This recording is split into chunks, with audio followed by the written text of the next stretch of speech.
안녕하세요. 마음속 이야기를 함께 나누는 공감 사연 여행입니다. 오늘 도착한 사연은 평생 환자들 뒤치다꺼리를 하며 아들 하나만 바라보고 사셨던 어머니께서 결국 아들 부부에게 요양원으로 쫓겨날 뻔했던 기막힌 사연인데요. 처음엔 단순한 직업적인 무시인 줄만 알았습니다. 그런데 쓰레기통에 버려진 낡은 지갑 하나에 모든 진실이 드러났어요. 의사 가운을 입은 며느리와 낡은 유니폼을 벗어던진 시어머니. 과연 이 고부 갈등의 끝은 어떻게 될까요? 구독과 좋아요 누르시고 통쾌한 사이다 결말까지 꼭 함께 해주세요. 이야기 시작합니다. 지금도 거울을 보면 가끔 제 왼쪽 뺨이 화끈거리는 것 같아요. 그날의 수치심이, 아니, 뼛속까지 시리던 그 배신감이 아직도 제 살간에 남아있는 탓이겠지요. 안녕하세요. 저는 서울 변두리 낡은 빌라에서 조용히 노년을 보내고 있는 65된 평범한 할머니입니다. 남들 눈에는 그저 병원에서 평생 환자들 뒤치다꺼리나 하며 아들 하나 키워낸 소독약 냄새 밴 늙은이로 보일 거예요. 실제로도 그렇게 살았고요. 매일 아침 하얀 가운 대신 낡은 유니폼을 입고 의사 선생님들의 지시를 받으며 간호조무사로 30년을 버텼으니까요. 제게는 눈에 넣어도 아프지 않을 아들이 하나 있습니다. 남편이 일찍 세상을 떠나고 저를 버티게 해준 유일한 기둥이었죠. 다행히 아들은 반듯하게 자라주더군요. 대기업에 취직도 하고 세상 사람들이 우러러보는 의사 며느리까지 데리고 왔을 땐 세상을 다 가진 것만 같았습니다. 엄마, 이 사람 참 똑똑해요. 대학병원에서도 인정받는 실력파 전문이라고요. 아들이 며느리를 소개하던 날, 저는 며느리의 지적인 미소보다 그 눈빛을 먼저 봤어야 했습니다. 제 거친 손을 잠시 잡았다가 슬그머니 놓으며 물티슈를 찾던 그 미묘한 경멸의 눈빛 말이에요. 하지만 그때는 몰랐죠. 그저 내 아들이 사랑하는 여자니까 사자 직업 가진 며느리가 들어오니 마냥 고맙고 대견해 보이기만 했거든요. 솔직히 말해서 며느리는 처음부터 저를 어려워하지 않았어요. 아니, 정확히 말하면 저를 같은 의료계 종사자가 아닌 아랫사람으로 분류했지요. 제가 병원에서 무슨 일을 했는지 뻔히 알면서도 그 노동의 가치를 철저히 무시하더라고요. 어머님, 병원 일 하셨다면서 위생관념이 좀, 옛날 방식이라 그런가? 신혼집에 반찬을 해다 주러 갔을 때 며느리가 건넨 첫 마디가 그거였어요. 웃으면서 말하는데 그 말 속에 날카로운 가시가 있더군요. 그래도 참았습니다. 의사 선생님들은 원래 깔끔하고 예민하니까 제가 못 배운 티를 냈나 보다 하며 쓴 웃음을 삼켰습니다. 사람들은 흔히 말하죠. 고부 갈등은 시어머니가 며느리를 잡아서 생기는 거라고요. 하지만 요즘 세상은 다르더군요. 가방끈 짧고 가진 것 없는 시어머니는 잘난 의사 며느리 눈치를 보며 숨죽여 살아야 하는 게 현실이더라고요. 저는 그 현실을 너무 늦게 깨달았습니다. 제가 바란 건 큰 효도가 아니었어요. 그저 같은 가족으로서의 존중, 어머니 고생하셨어요 라는 따뜻한 말 한마디면 좋겠거든요. 강남 아파트 한 채, 턱턱 사주는 능력 있는 시부모는 못 되어도 진심으로 자식 행복 빌어주는 엄마는 되고 싶었어요. 하지만 그건 제 욕심이었나 봅니다. 그날 사돈댁 식구들이 다 모인 그 환갑잔치 자리에서 며느리가 제 뺨을 올려붙일 줄은 꿈에도 몰랐으니까요. 아파트도 못 사주는 주제에 어디서 훈계질이야. 조무사 주제에 의사한테 가르치려 들어? 그 날카로운 목소리가 아직도 귓가에 쟁쟁합니다. 제 아들이, 제가 피고름 닦아낸 돈으로 공부시킨 그 아들이 곁에 서 있었는데도 말이죠. 아들은 그 순간 제 편이 아니라 침묵을 택하더군요. 며느리의 매운 손바닥보다 아들이 고개를 돌리던 그 찰나가 제 가슴을 더 난도질했습니다. 그때는 정말 몰랐습니다. 제가 평생을 숨겨온 그 문서 하나가 콧대 높은 며느리를 바닥으로 끌어내리고 거만하던 사돈댁을 풍비박산 낼 줄은요. 무엇보다 제 아들의 진짜 얼굴을 그렇게 처참하게 마주하게 될 줄은 상상조차 못했죠. 시간을 조금 거슬러 올라가 볼까요? 제 남편이 공사 현장 사고로 세상을 등진 게 아들이 고작 5살 때였어요. 보상금이라고 나온 돈은 남편 병원비와 빚잔치로 다 날리고 달랑 700만 원 들고 서울로 올라왔지요. 그때부터 안 해본 일이 없습니다. 식당 설거지, 건물 청소를 전전하다가 운 좋게 간호조무사 자격증을 따서 병원에서 일을 시작했죠. 대학병원도 아니고 동네 2차 병원이었지만 저는 그곳에서 30년을 버텼습니다. 주사기 준비부터 환자들 대소변 받는 일까지 마다하지 않았어요. 의사 선생님들 뒤치다꺼리 하느라 허리가 휘어도 병원 구석 휴게실 쪽잠을 자며 아들 등록금을 마련했습니다. 제 손은 약 냄새와 소독약 냄새에 찌들어 아무리 씻어도 그 특유의 알코올 냄새가 빠지질 않더라고요. 제 아들 민호는 그런 제게 유일한 훈장이었어요. 병원 냄새 난다고 싫어할 법도 한데 이 녀석은 학교 끝나면 병원 로비로 달려와 저를 기다리곤 했어요. 엄마, 난 엄마가 자랑스러워. 엄마 사랑해. 대기실 의자에 앉아 문제집을 풀던 그 조그만 등이 어찌나 짠하고 대견하던지 그때 흘린 눈물이 아마 링거병으로 수백 개는 될 겁니다. 아들은 보란 듯이 서울에 있는 대학교를 졸업하고 이름만 대면 알만한 대기업에 떡하니 입사했지요. 그런 아들이 결혼하겠다며 여자를 데려온 건 입사한 지 3년쯤 지났을 때였어요. 어머니 인사 받으세요. 저랑 결혼할 사람이에요. 같은 의료계통이라 엄마랑 말도 잘 통할 거야. 아들은 해맑게 웃으며 말했지만 저는 예비 며느리 수진이를 보자마자 본능적으로 위축감을 느꼈습니다. 강남 유명 대학병원 피부과 전문의라더군요. 저 같은 조무사 출신과는 급이 다른 소위 말하는 진골 의사 선생님이셨죠? 어머님, 말씀 많이 들었어요. 개인 병원에서 오랫동안 일하셨다고요? 조무사 일이 참 고되죠. 잡일도 많고 수진이가 웃으며 제 손을 잡는데 그 말 속에 묘한 가시가 느껴지더군요. 잡일이라는 단어가 유난히 귀에 거슬렸습니다. 며느리의 하얗고 보드라운 손과 주사 바늘에 찔리고 소독약에 터진 제 거친 손이 겹쳐지는 순간 저는 슬그머니 손을 뺐습니다. 제 손은 30년 헌신의 증거였지만 며느리 눈에 그저 하급 인력의 상징처럼 보일까 두려웠거든요. 문제는 상견례 자리에서부터 시작됐어요. 사돈댁은 대대로 의사 집안이라고 하더군요. 사돈 어른은 은퇴한 외과 과장님이셨고 사돈 안어른은 약사 출신이라 했습니다. 강남의 꽤 비싼 일식집에서 만났는데 사돈 어른이 저를 보며 처음 건넨 말이 아직도 가슴에 박혀 있습니다. 아이고, 민호 어머니, 병원에서 일하신다고요? 우리 수진이도 병원 밥 먹지만 의사 일이랑 조무사 일은 천지 차이 아니겠습니까? 그래도 뭐 의료계 생리를 아시니 우리 딸 내조는 잘 가르치시겠네요. 점잖은 말투였지만 그 속에 담긴 위계질서는 명확했죠. 너는 우리 딸보다 아래다 라는 무언의 압박. 저는 얼굴이 화끈거려 쥐구멍이라도 찾고 싶었어요. 가장 좋은 정장을 꺼내 입고 갔는데도 그들 눈에는 그저 의사 보조하던 김여사로 보였나 봅니다. 저희 수진이가 귀하게 자라서요. 의대 공부시키느라 들어간 돈이 아파트 2채 값은 될 겁니다. 인턴, 레지던트 때 고생한 거 생각하면 아무한테나 못 보내죠. 허허, 사돈어른은 식사 내내 딸 자랑과 집안 자랑을 늘어놓더군요. 물론 훌륭한 딸을 둔 부모 마음이야 이해하지만 그 말들이 자꾸만 저를 향한 무시로 들리는 건 자격지심이었을까요? 그래도 저는 웃었어요. 죄인처럼 고개를 끄덕이며 네, 훌륭하시네요 라는 말만 반복했지요. 아들기를 살려주려면 제가 납작 엎드리는 수밖에 없다고 생각했거든요. 본격적인 갈등의 불씨는 혼수와 신혼집을 준비하면서 지펴졌습니다. 어느 날 며느리가 카페에서 저를 따로 보자고 하더군요. 어머님, 저 신혼집 말인데요. 엄마가 그러시는데 개원할 생각도 해야 하니 강남 쪽에 자리를 잡아야 한대요. 적어도 30평대는 있어야 제 체면이 서요. 강남 30평대 아파트라니요. 사실 제가 평생 안 쓰고 모은 돈에다가 사실 남편 보상금 빚 갚고 남은 돈으로 사뒀던 병원 근처 땅값이 폭등해서 보상은 해줄 수 있는 능력이 있었어요. 재개발 보상금으로 받은 돈과 상가 건물도 하나 있었고요. 하지만 저는 아들에게 이 사실을 아직 알리지 않았었어요. 젊은 나이에 큰돈을 알게 되면 자립심을 잃을까 걱정했기 때문이죠. 수진아, 민호가 모은 돈이랑 내가 보태줄 수 있는 돈 합쳐도 강남 아파트는 좀 무리래.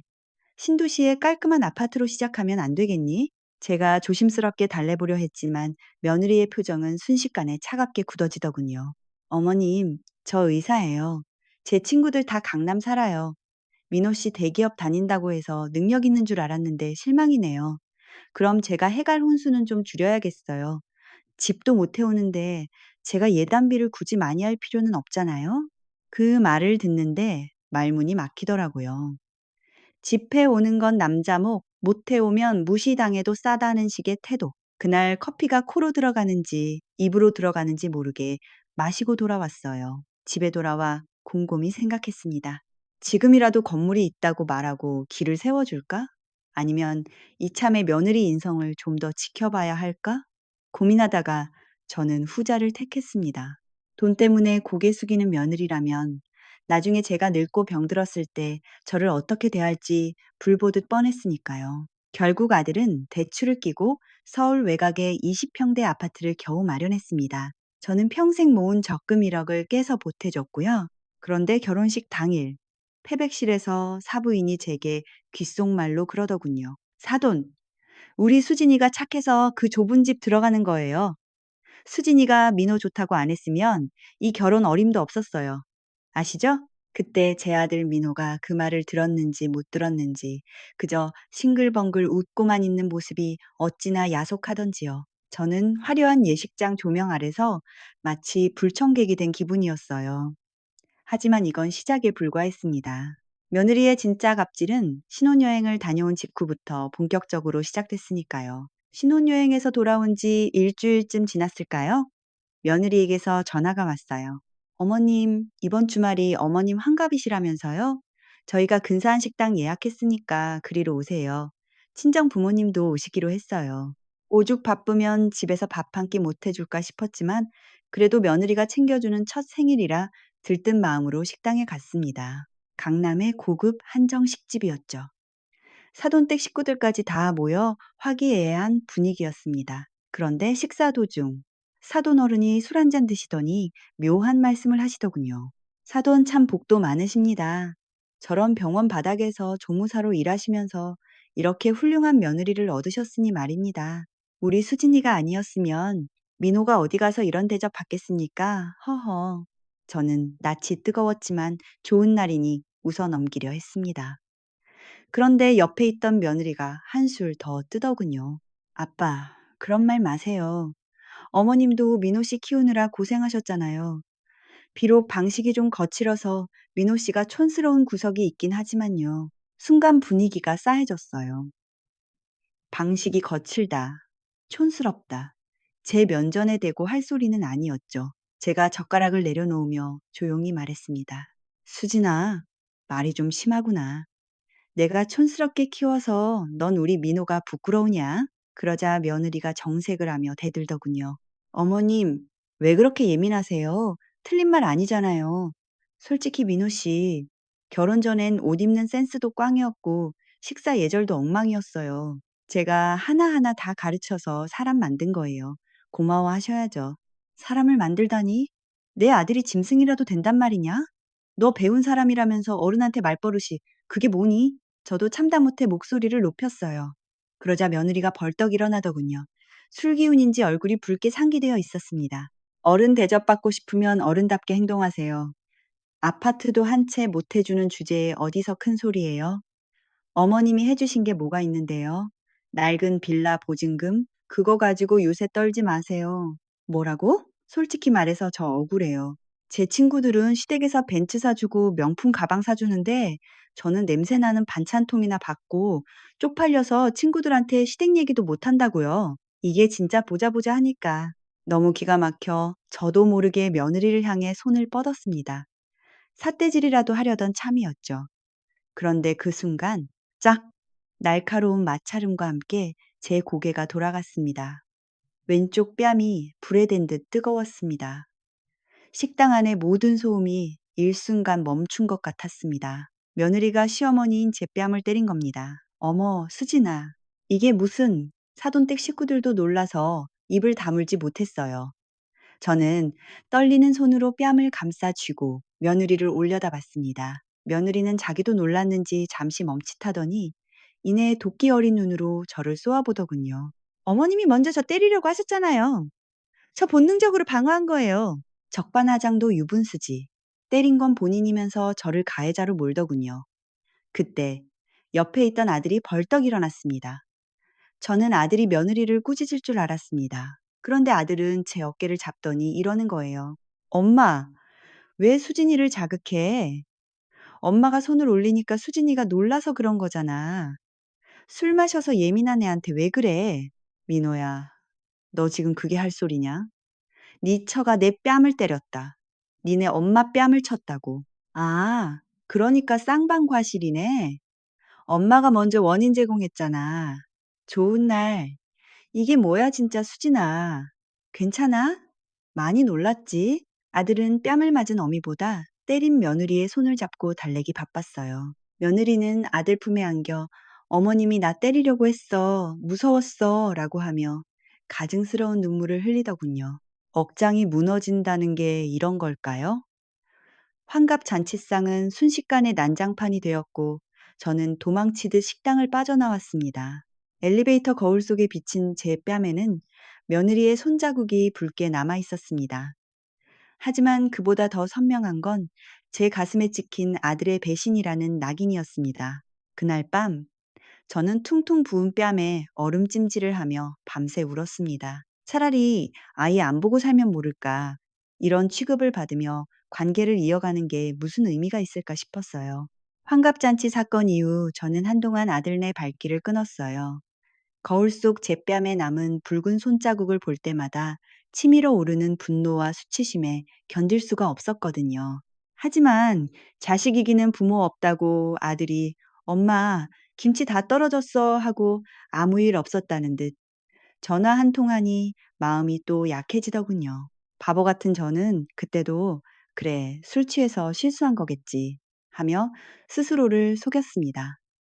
그게 폐륜의 시작인 줄도 모르고 말이죠. 결국 김치통을 바리바리 싸들고 아들네 집을 찾았습니다. 비밀번호를 누르고 들어가니 아무도 없더군요.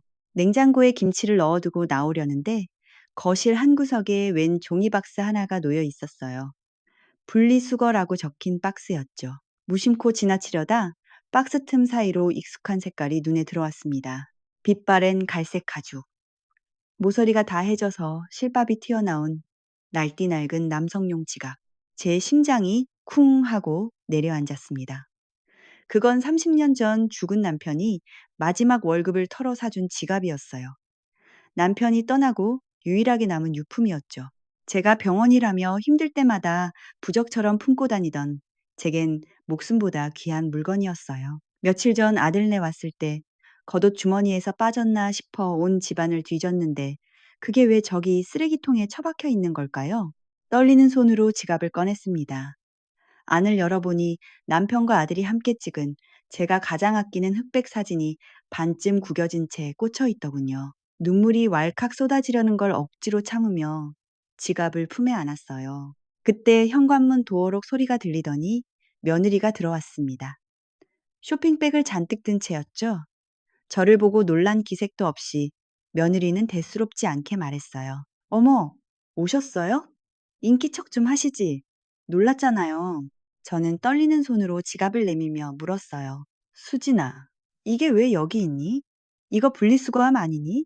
며느리는 지갑을 힐끔 보더니 코웃음을 치더군요. 아, 그거요? 지난번에 청소하다가 소파 밑에서 나왔는데 너무 낡고 냄새나서 버리려고 둔 건데요. 곰팡이 핀 거 아니에요? 세균 득실거릴 것 같아서 만지기도 싫던데. 뭐? 냄새? 세균? 이거 네 시아버지 유품이다. 민호 아빠가 남기고 간 유일한 물건이라고. 내가 얼마나 아끼는지 민호한테 못 들었니? 제 목소리가 저도 모르게 높아졌습니다. 그러자 며느리가 인상을 찌푸리며 짜증스러운 표정을 짓더라고요. 쇼핑백을 바닥에 탁 내려놓으면서요. 어머님, 언성 좀 낮추세요. 아파트 방음 안 좋은 거 모르세요? 그리고 유품이면 잘 챙기셨어야죠. 칠칠 맞게 흘리고 다니셔놓고 왜 저한테 화를 내세요? 저 의사예요. 위생에 예민하다고요? 집안에 그런 균 덩어리 굴러다니는 거 못 참아요. 균 덩어리? 솔직히 말해서 그거 거지들이나 쓸 법한 물건이잖아요. 민호 씨도 그럴걸요? 궁상맞게 옛날 물건 끌어안고 살지 말고 좀 버리라고. 제가 어머님 생각해서 버려드린 건데 고마워하진 못할 망정. 며느리의 말 한마디 한마디가 제 가슴을 난도질했습니다. 가난했던 시절 남편이 나중에 돈 많이 벌면 루이비통 사줄게 하며 멋쩍게 웃으며 건네던 그 지갑이 며느리 눈에는 그저 거지 같은 쓰레기였던 겁니다. 그때 현관문이 열리고 아들이 퇴근해서 들어와요. 살벌한 분위기를 감지했는지 아들이 눈치를 보며 묻더군요. 뭐야?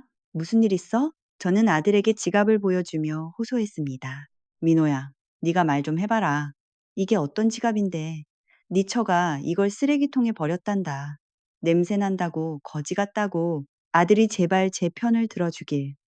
며느리에게 이건 너무했다고 한마디 해주길 간절히 바랬어요. 하지만 아들은 지갑과 며느리의 짜증난 얼굴을 번갈아 보더니 한숨을 푹 쉬며 제게 그러더군요. 아, 엄마, 그 지갑 아직도 들고 다녀? 나도 수진이 말에 동의해. 그거 너무 낡았어. 어디 가서 꺼내기도 창피하지 않아? 수진이가 나쁜 뜻으로 그런 건 아니잖아. 위생 생각해서 정리한 건데 엄마가 너무 예민하게 받아들이는 거 아니야? 민호야, 너 지금 뭐라고 했니? 솔직히 엄마, 그 지갑 볼 때마다 나도 좀 그래. 우리 이제 좀 깔끔하게 살자고. 내가 좋은 지갑 하나 사줄게. 그거 이리 줘. 내가 버릴게. 아들이 제 손에서 지갑을 낚아채려 했습니다. 저는 지갑을 뺏기지 않으려고 가슴에 품고 뒷걸음질 쳤습니다. 제 아들이 아빠의 추억마저 창피한 과거로 여기고 있다는 사실이 너무나 충격적이었어요. 됐다. 필요 없다. 저는 도망치듯 아들 집을 빠져나왔습니다. 엘리베이터가 내려가는 동안에도 아파트 복도에서 들려오는 며느리의 목소리가 귀에 생생하게 박히더군요. 아우, 진짜 숨 막혀. 저런 거 하나하나 다 설명해줘야 해? 수준 안 맞아서 정말 못해 먹겠네. 미안해, 여보. 엄마가 나이 드셔서 고집이 좀 세잖아. 당신이 이해해? 아들의 비겁한 목소리. 그게 더 아팠습니다. 차라리 욕을 하지, 차라리 소리를 지르지. 수준 안 맞는다는 그 말이 30년 제 인생 전체를 부정당하는 것 같았어요. 집으로 돌아와 텅 빈 방에 앉아 지갑을 어루만졌습니다. 꼬질꼬질한 가죽 냄새가 났지만 제게는 남편의 땀 냄새 같고 아들의 어린 시절 분내 같아 하염없이 눈물만 났어요. 그래, 내가 죄인이지.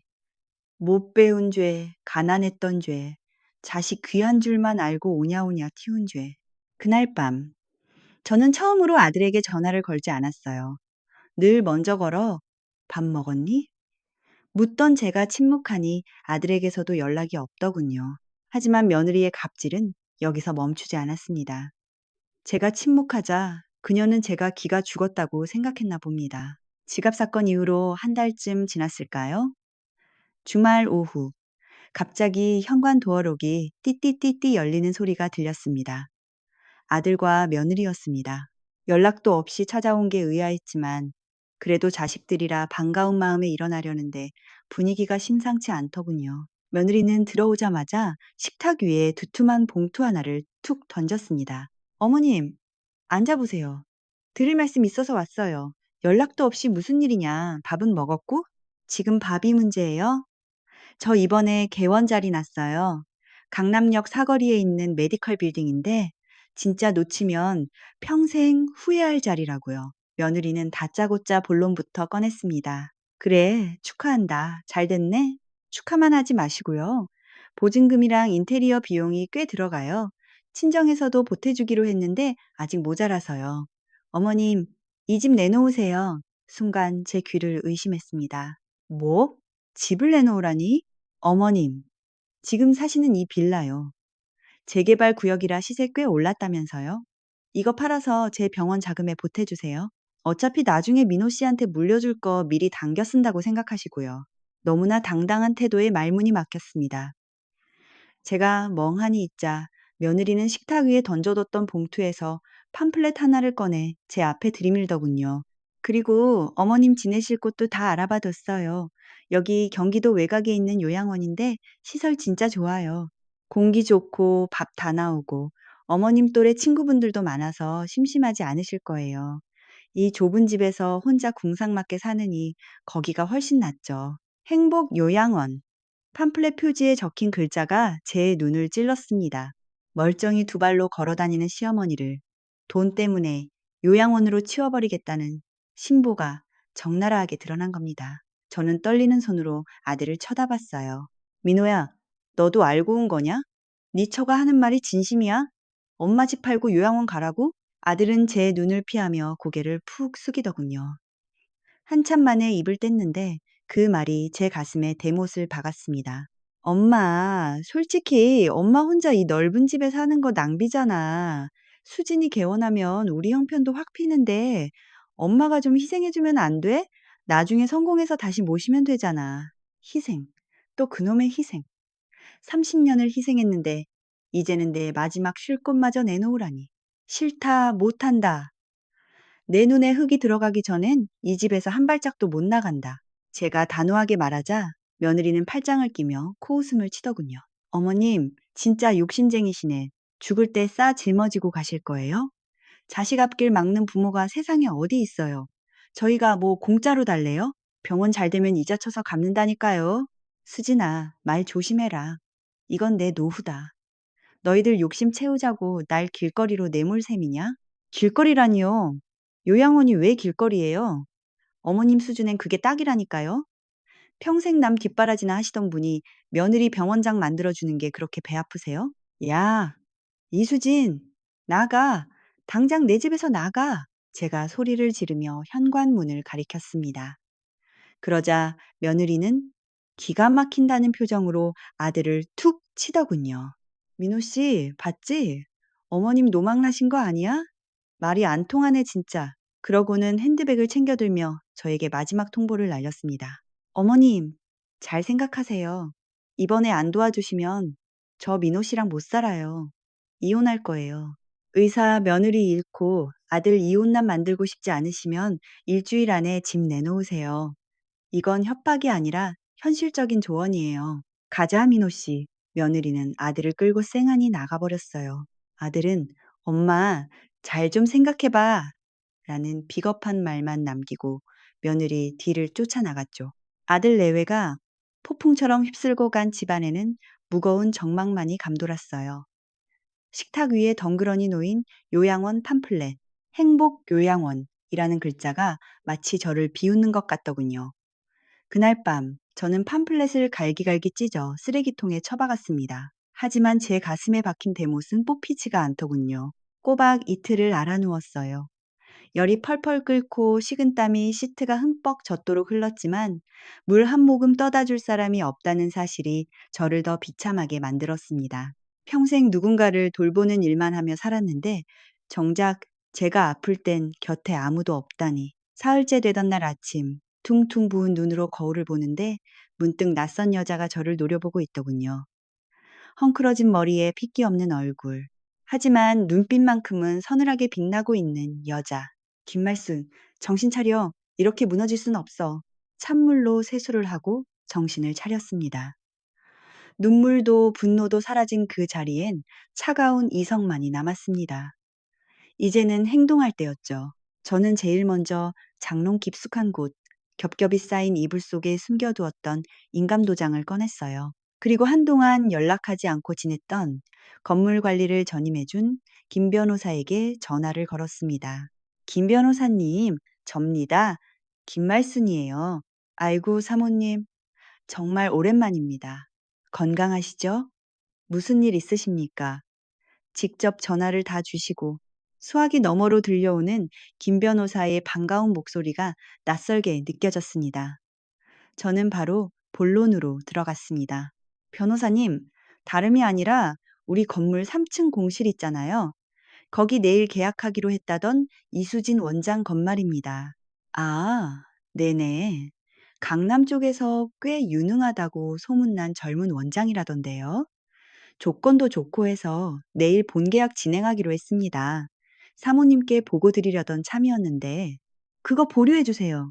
아니, 계약 파기 준비해 주세요. 네, 파기요? 하지만 사모님, 이미 가계약금도 들어왔고 내일이 본계약인데 갑자기 파기하면 배액 배상해줘야 합니다. 위약금도 만만치 않고요. 무슨 문제라도 있습니까? 김 변호사의 당황한 목소리가 수화기를 타고 넘어왔습니다.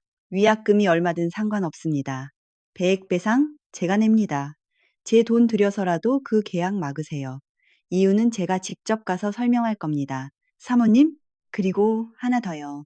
아들놈, 민호 앞으로 해뒀던 가등기. 그것도 말소해 주세요. 서류 준비되는 대로 바로 법원으로 가겠습니다. 알겠습니다, 사모님.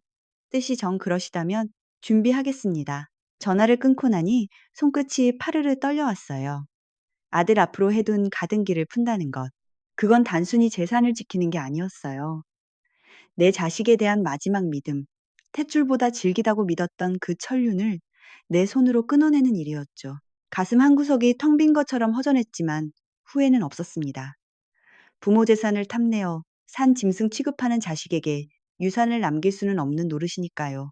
저는 마지막으로 아들에게 전화를 걸었습니다. 그래도 나은 정이라고 마지막 기회는 주고 싶었나 봅니다.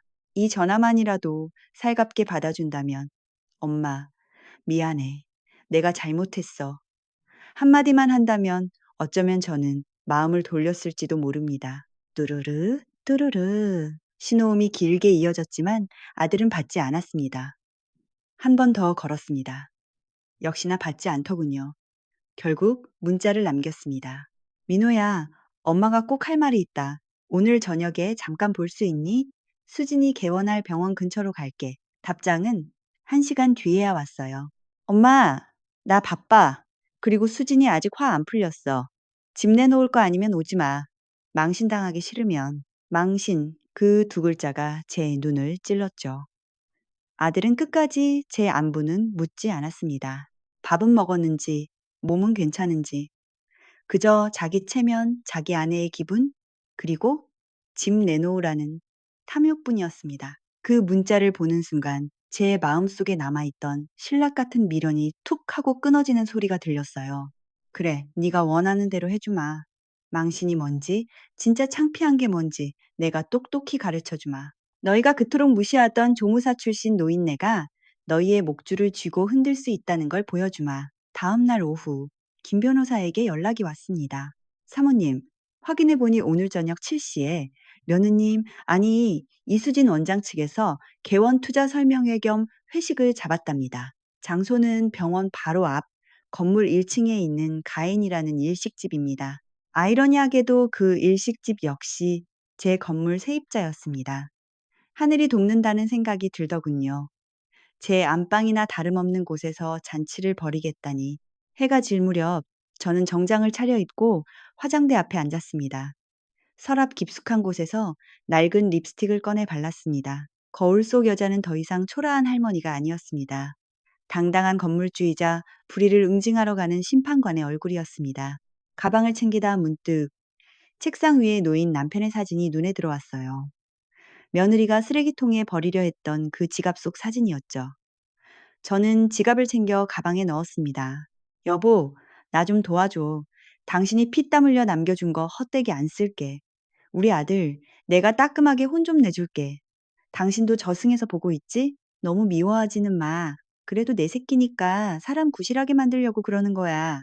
사진 속 남편은 말없이 웃고만 있었습니다. 그 미소가 저에게 용기를 주는 것 같았죠. 택시를 타고 강남으로 향하는 길, 차창 밖으로 스쳐 지나가는 화려한 불빛들이 어지러웠어요.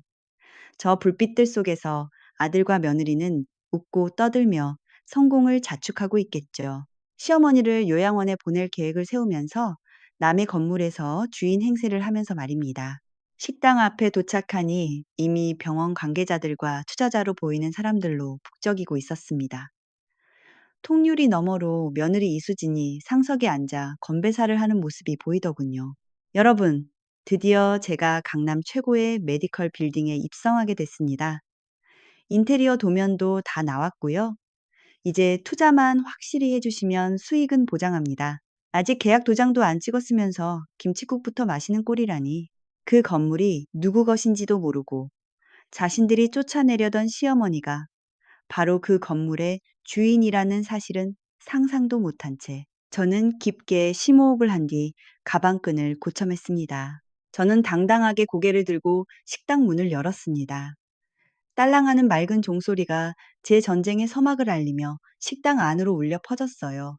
직원이 달려와 예약하셨습니까? 하고 물었지만 저는 대꾸 없이 며느리가 있는 룸으로 직진했습니다. 문을 벌컥 열어젖히자 정적이 흘렀죠.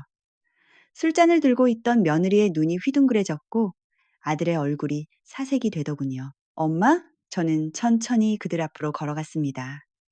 며느리는 당황해서 어쩔 줄 몰라 하더군요. 어머님, 오늘 저 투자 받는 중요한 자리라고 말씀드렸잖아요. 옷은 또 그게 뭐예요?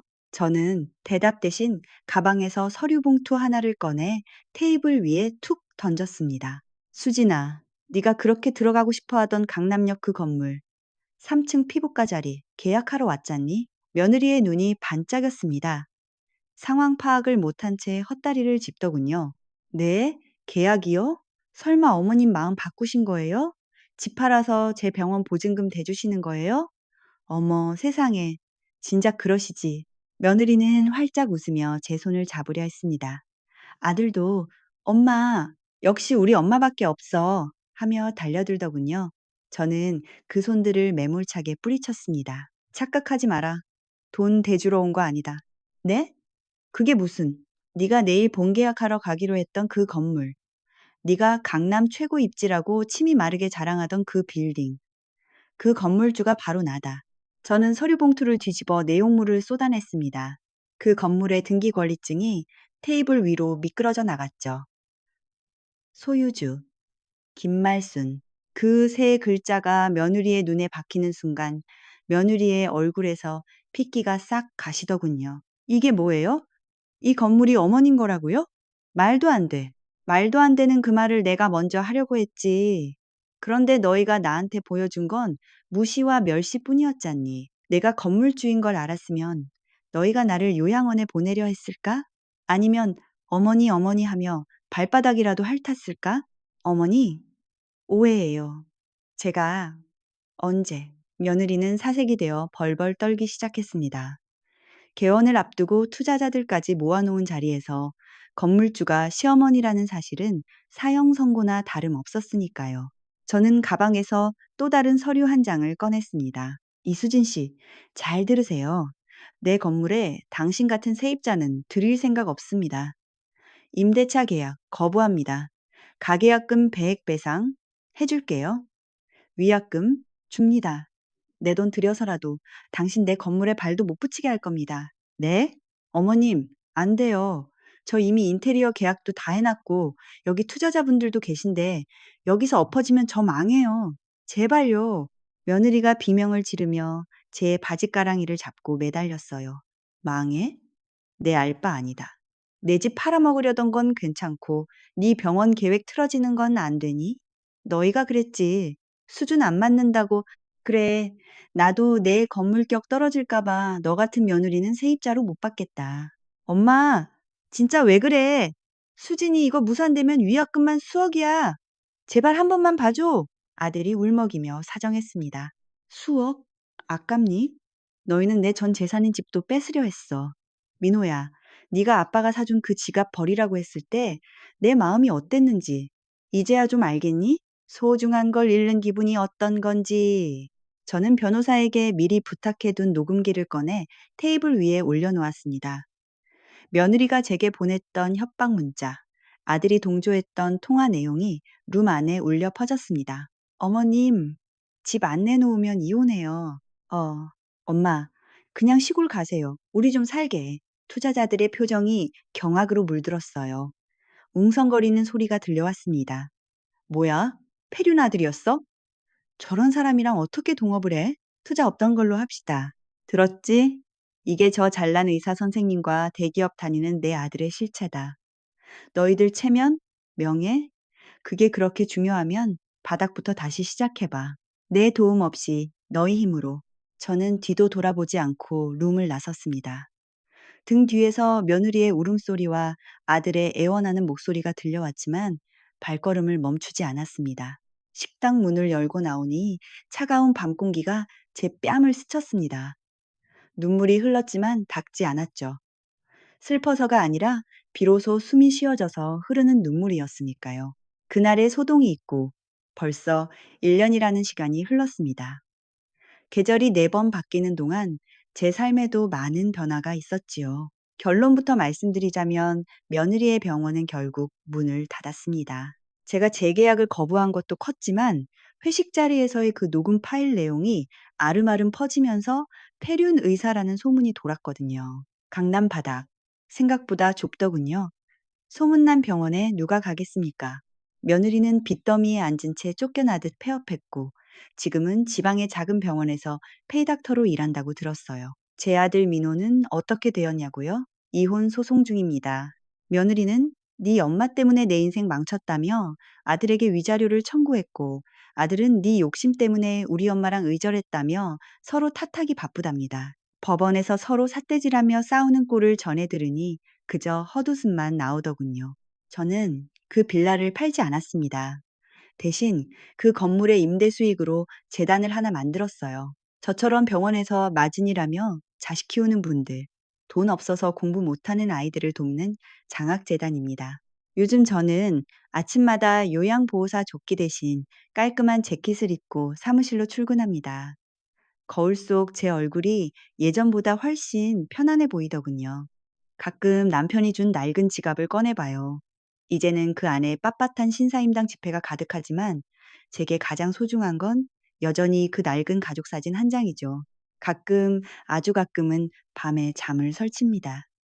빗소리가 들리는 날이면 밖에서 떨고 있을 아들 생각이 나서 가슴 한쪽이 아릿해 오기도 하고요.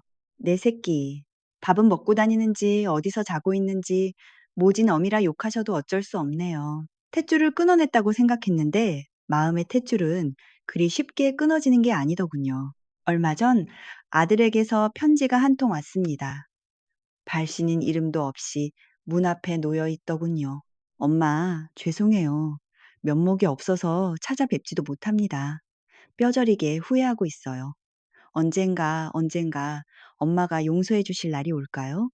건강하세요. 편지 위로 눈물 한 방울이 툭 떨어졌습니다. 용서라. 글쎄요. 아직은 때가 아닌 것 같습니다. 제가 그들을 받아준다면 그들은 또다시 제 등골을 빼먹으려 들지도 모릅니다. 사람은 쉽게 변하지 않으니까요.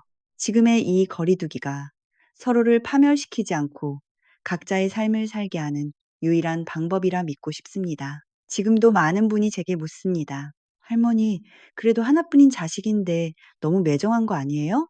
결국 재산 물려줄 사람 아들밖에 없는데 화해하시지 그래요? 그래서 오늘 여러분께 여쭤보고 싶습니다. 여러분이라면 어떻게 하셨을까요? 평생을 바쳐 키운 자식이 내 늙은 육신을 짐 취급하고 내 마지막 안식처까지 빼앗으려 할 때 그래도 내 자식이니까 하며 모든 걸 내어주고 요양원으로 가시겠습니까? 아니면 저처럼 자식보다 내가 먼저다 라며 천륜을 끊어내는 독한 선택을 하시겠습니까? 부모라는 이유로 어디까지 희생해야 하고 어디까지 용서해야 하는 걸까요? 저는 아직도 그 정답을 찾지 못했습니다. 다만 오늘 저녁엔 따뜻한 밥 한 그릇 지어 먹으며 제 자신을 좀 더 아껴주려 합니다. 긴 이야기 들어주셔서 감사합니다. 부디 여러분의 가정엔 돈보다 사람이 먼저인 따뜻함이 깃들기를 바랍니다.